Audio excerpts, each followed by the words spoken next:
Hello and welcome to Captains of Industry. I'm Chris Bishop and we're in Dubai with an entrepreneur called by the name of Chris Thomas. Now he started a startup company here called Eureeca, which plans to look into crowdfunding and matching up entrepreneurs with investors. Thank you very much for joining me, Chris. So just give me a quick sketch of what you are actually doing here in Dubai. Okay, so we are. So thanks for inviting us to this show. I'm the co-founder, co-CEO of Eureeca. We're an equity crowdfunding platform. So in a nutshell, we provide effectively an online system to help entrepreneurs raise money from angel investors. So our customers are both the entrepreneur raising the cash, and we hold their hand through that journey, but also the investors are looking to invest. And we effectively bring online a process that's been happening offline for hundreds of years and try and make it a bit more efficient, transparent and scalable. Let's go right back to the beginning. Your origins and your influences early in life. What was there to prepare you for banking, investment, entrepreneurs? Well, I had a pretty normal upbringing. Both my parents are teachers. Parents divorced when I was about 8. My mum brought myself and my 2 brothers up on a teacher's salary. I don't know how she did it, as we were discussing before with the 20-month-old child. I now realise how challenging it is, but she did a great job. But it was a very normal upbringing down in near Brighton in England. Went to university to study law. Had always planned on going into law, but when at university started, this was around 1999, so the tech boom was happening. Anything you invested in then, you made money, so everyone thought that they were, the next Warren Buffett. So I felt, okay, well look, law is an old man's game. You don't really want a 25-year-old lawyer, spotty lawyer turning up, but finance is very much a young man's game. So, okay, why don't we park the law bit and have a go at investment banking and finance. And so last year of university, applied for a job, got that job. It was my only interview, my only job that I've had all of my life, and started the journey that I've been on ever since. 25-year-old, it must have been quite an exciting period for you going into investment banking, that sort of stuff at that stage. Give us an idea of how quickly you were given responsibility and what sort of deals you were involved in your heyday in investment banking. So I was a trader, right? So we were working in the trading desk, trading commodities, currencies, equities, bonds, and so on and so forth. But when I started there, so I graduated to 2021, worked on the night shift. Was at the lowest rung you can be. Travelling up from Brighton, hour and a half every night to arrive in the office in the city. Spent the first 6 months filing statements and stapling things together and doing not much other than really being able to observe this dealing desk and the trading floor. And enjoyed it. I mean, the buzz of any trading floor is fantastic, right? It's high pressure though, isn't it? I mean, I remember a friend of mine in Africa who was a trader in London. He said to me, he realised it was too much when he went to bed one night, couldn't remember where he put £1 million. Yeah, well, I never had that problem, unfortunately. No, I mean, certainly it was more like, the best way I can describe it, it's like being in, I don't know, First World War soldier in the trenches, right? So actually what happens when you're a trader is the majority of the time it's very boring. Nothing happening, the markets are not moving, you're just twiddling your thumbs. And then every so often you go over the top and it's crazy for 5 minutes, you're shot at and then you go back down. So it is high pressure, but it is certainly incremental pressure. We were trading off our own book, so we didn't really have the pressure of customers. But I rose through the ranks pretty quickly. So went from work on the night shift to running the operations in 3 years, in the UK at least. And that was when Dubai opened up and they offered me the opportunity to come over here and run this side. And when you first came to Dubai, what was your impression of it coming from London to another financial market, another way of doing things here? What was it like, contrast? I mean, personally, I was young, I was 25 at the time, so it was very exciting. I'd never been to the Middle East. This was my first foray here. It was very different then than it is now. Most of this did not exist. Dubai ended at the Hard Rock Cafe, if you remember that, the two guitars. But it was a really exciting place to be. You could, as a young, money-hungry investment banker, you could smell the money. There was opportunity here. There was so much going on. And it was a great place to be. I found it an easy assimilation. But really, for us, we came here with a blank sheet of paper and we're told to build a business. And that was the stress. It was the introduction to me to the entrepreneurial space, which while I had a job, I was still having to set things up from scratch. Just give me an idea, what age were you then? And secondly, a lot of people at that age would have been, okay, well that's it, me for life, investment banking, I can have a perfectly lucrative career doing what I'm doing. Yeah, well, I mean, it's a good point. I mean, again, when you join the dots in anyone's career, everything seems linear and perfect, but it's not like that, right? You're opportunistic, and you're making decisions, some right decisions, some wrong decisions, as you grow. The reason that I moved out of that space was because when I was in that space here, I was able to be an entrepreneur. Like I say, we arrived in Dubai with a blank sheet of paper, no office, no staff, no workflows, no marketing strategy, and we had to figure out how to do it. And that was seductive. That was a really exciting opportunity. Was there for a few years, and then realized, or felt at least, probably arrogantly, that we could do it better. So we took a number of the team from the company we're working for, and we set up by ourselves. And that was then me in being an entrepreneur off my own back, having to bootstrap, having to raise money, having to do everything on the cheap and grow this business bit by bit. But it wasn't, I mean, that was fun. I like growing businesses. I like the opportunity to find solutions to problems and make stuff work. But the asset class, finance, I wasn't passionate about it. You know, it's not, there's no impact when you're in finance. You know, your client, if you do a good job, they just make a bit more money, right? It's not something that you really can get passionate about, and that's why investment bankers get paid so much money, because it keeps them in, as you identified, the rat race and the journey. But I don't know, I felt there was more to life than that, and so sold that business and then moved into more impact entrepreneurship. Was there a particular date where you decided, this is it, I'm going to change, I'm going to become an entrepreneur in my own right now? I mean, I think I've been an entrepreneur since I was 8, selling conkers in the playground, right? I mean, it's always been part of my life. But again, you ease into this. Worked over here, set my own business up with a number of other individuals, built that business. We were then fortunate enough to be able to sell that business. So one of our original investors came in and bought us out. Then we had money and an opportunity to do other things. But by that time I was, you know, whilst I could have gone back into investment banking, I had no interest in that, and so then started looking for other opportunities. So then this was the birth of Eureeca, your current business?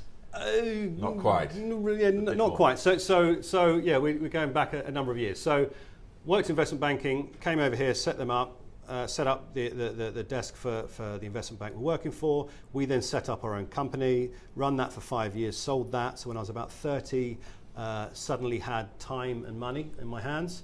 Was back in the UK at that time. Had no plans of coming back to the Middle East. Spent a year really sitting on my hands under a non-compete because of the exit deal with the investor that bought us out.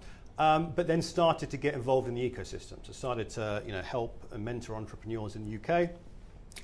Also was able to then invest some of my money into various other deals. And then moved to Brazil for no reason other than why not. I was a single man, I had some cash, and it seemed like a good place to be at the time. And did the same over there. So was very much involved in the entrepreneurial ecosystem, helping incubators and accelerators through mentorship about the areas that I understand, and was also investing in deals, right? And as an investor in deals, I found it very difficult and frustrating to find decent businesses to invest in. Because unless it happened to be a friend of mine that knew somebody that was either raising money or starting a business, how do you find out these things, right? And when I eventually was introduced to these entrepreneurs, deciding whether that was a good thing to invest in or not was a challenging process, right? You don't know. Are you getting the best deal? Has there been enough due diligence done on this deal? Who knows, right? Equally, as an entrepreneur, every business I've set up, we had to raise money. There was always access to external capital, be it credit cards or equity or otherwise. And was incredibly frustrated as an entrepreneur with how broken the system is. And we may get onto this later in terms of the differences between crowdfunding and venture capital and otherwise. But there was a very limited pool of funds that you could attract from as an entrepreneur, mainly from professional investors. But there were so many individuals like me that had some cash that wanted to invest in deal flow, but there was no bridge for that to happen. So was always looking at a way to improve what I would think the broken system between entrepreneurs raising money and investors looking for decent stuff to invest in. My business partner and best friend, Sam, came over to visit me in Brazil. He was in investment banking all the way up to, we started Eureeca. That was back in 2010, so the credit crisis just hit. All the markets were flat, nothing was happening. And as we always do, we talk about business, we talk about how to improve the world around us. He looked at it from a different perspective, that in order for markets to start moving, jobs need to be created. Jobs are created by the SME sector, right? So 60 to 70% of the jobs worldwide are created by startups, and 90% of the jobs created are created just after the deal has raised money, after a business has raised cash. So if you can find a way to deploy more capital into entrepreneurs, you're going to improve the unemployment rates, which then gets markets moving, et cetera, et cetera. So we could see from him coming from an investment banking side, and also actually saying that, well, look, investment banking is a very inefficient process. It's very offline. There's wet signatures on bits of paper. They were using fax machines then, telexes. It hadn't really innovated. And so we said, okay, well, why don't we look to set up an investment bank online? Let's find a way to effectively allow these early stage entrepreneurs to IPO themselves, to raise money from the general public, right? But knowing, being involved in investment banking and dealing with regulators all the time, we realized that this was going to be a challenge because the regulations weren't in place for that. So we parked the idea. He went back to Dubai, I stayed in Brazil.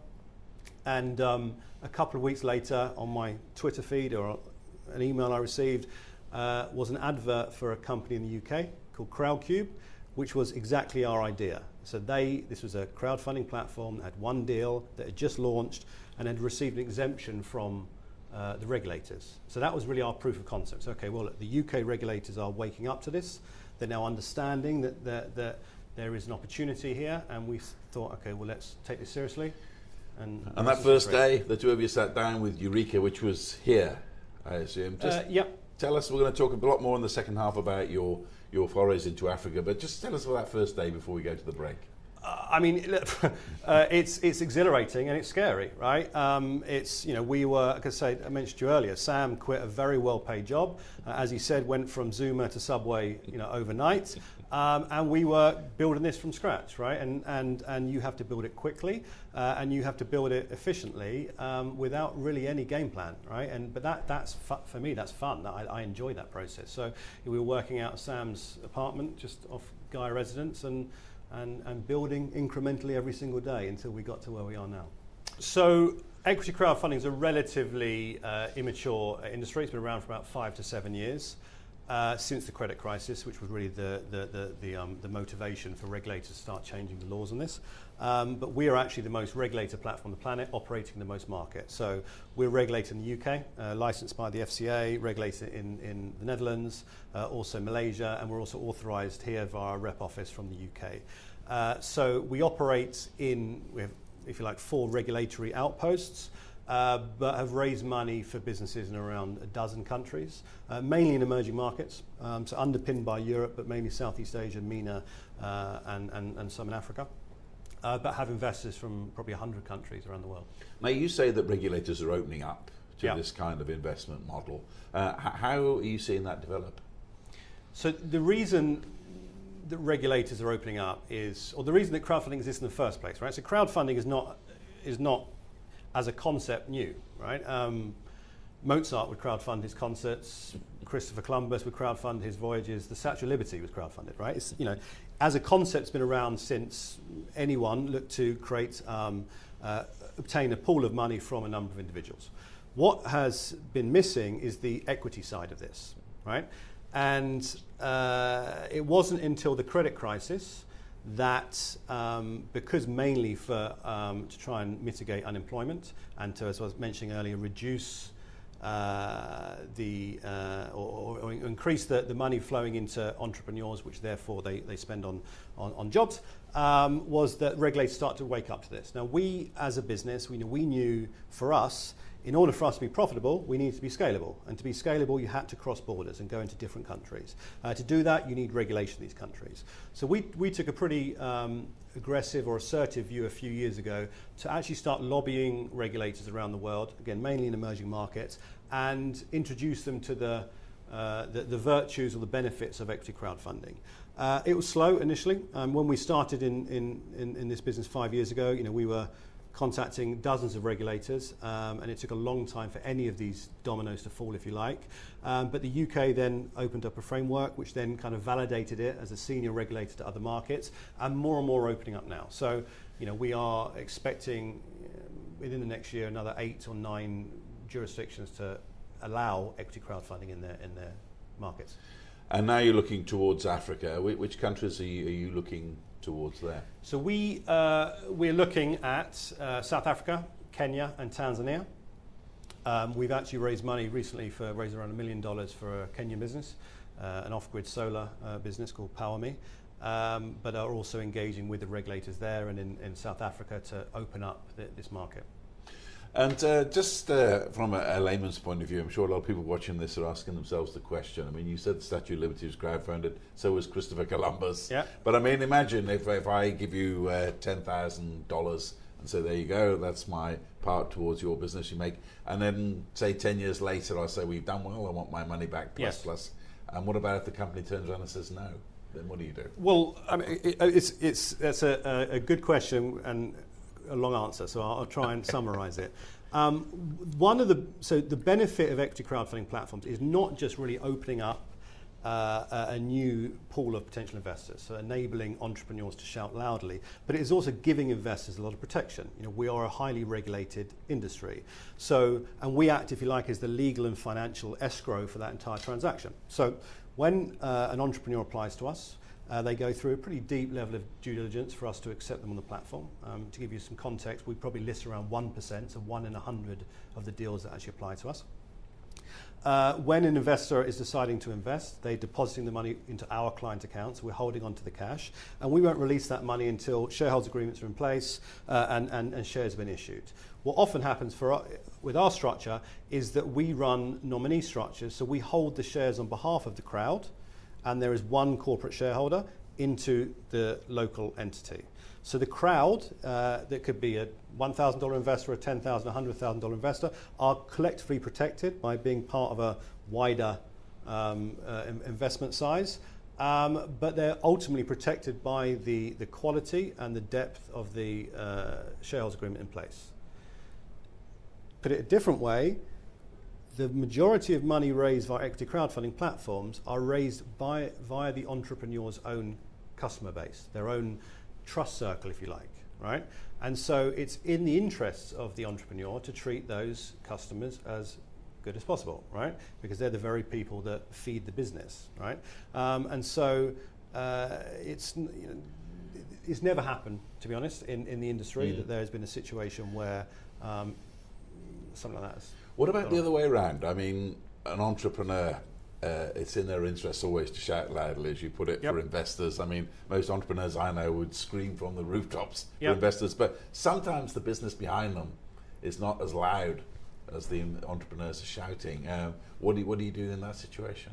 So in terms of whether the entrepreneur has a decent business or not? Yeah. Well, I mean, look, it's a marketplace. Not every entrepreneur that raises money on Eureeca hits their funding target. They set a funding target. So they'll say, for example, we're looking to raise $1 million, and here's what we're going to do with that money. We're going to expand, or we're going to grow, et cetera, et cetera. And if they don't hit that funding target, so if they cannot persuade enough individual angel investors to who have challenged their business assumptions to then invest, they're not going to get any money at all, right? And it's a marketplace. Now, we have a pretty high success rate for businesses on the platform. So around 70% of the deals that raise money on Eureeca hit their funding targets, so 7 out of 10, so 3 don't, and therefore don't get anything at all. But the industry average is probably closer to 40%, so 18 to 40% depending on the country. So not every business is going to raise money. What we're doing is creating a level playing field to enable that entrepreneur to have the best chance of reaching enough people and having a conversation about their passion, the business case, and so on and so forth to obtain that investment. On both sides, the entrepreneur and the angel investor, what are some of the strangest sort of cases and matchups you've been involved in? That's a good question. I mean, we have, let me think. Now, we often raise money for B2C businesses, right? So it's mainly consumer-facing businesses. And so again, these entrepreneurs are mainly going out to their customer base to raise the cash. And because we encourage them to shout as loudly as possible, there'll be many marketing approaches these entrepreneurs will have to raise that cash. Be it getting a tattoo of the fact that they're raising money on their arm, they're having covering their car in their fundraising calls to action, etc., etc. But they're trying anything they can do to differentiate themselves from the crowd, from other entrepreneurs, to hit that funding target. But it is quite a serious endeavour. So they're not generally businesses that are doing this for comedic purposes. They're trying to create a stable offering that encourages real investors, legitimate investors. Our average investor side invests around $8,000, but we regularly have investors putting $100,000, $200,000, $500,000 in deals. It's a very serious business, right? Entrepreneurs need access to capital. They need to provide a good product and service to those investors, and platforms like Eureeca just give them a chance to match up. So in the African continent right now, I mean, how would you compare like slightly more sophisticated investment environment here in Dubai or in Europe with what's happening in Africa now with the emerging markets and the returns to be made there? So, I mean, I just came, I don't know if you were here last week, but we just finished a 3-month mentorship program with African startups as part of Global Business Forum Africa that culminated last week. And this was sponsored by the Dubai Chamber, and I was one of the mentors. They picked 8 African startups to be mentored by UAE-based entrepreneurs or individuals, which I was one of them. But they received over 1,000 applications for this program.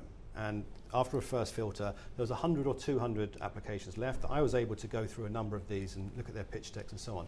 And the quality of these entrepreneurs was astounding. The quality of the first filter entrepreneurs in markets like Africa are amazing, right? So there is a great opportunity for that market and the region of Africa to really thrive as long as those entrepreneurs get access to the tools and support they need to operate. And most of that is funding. Can you just give me a little sketch, a little case study of somebody who really impressed you when the African entrepreneurs were presenting?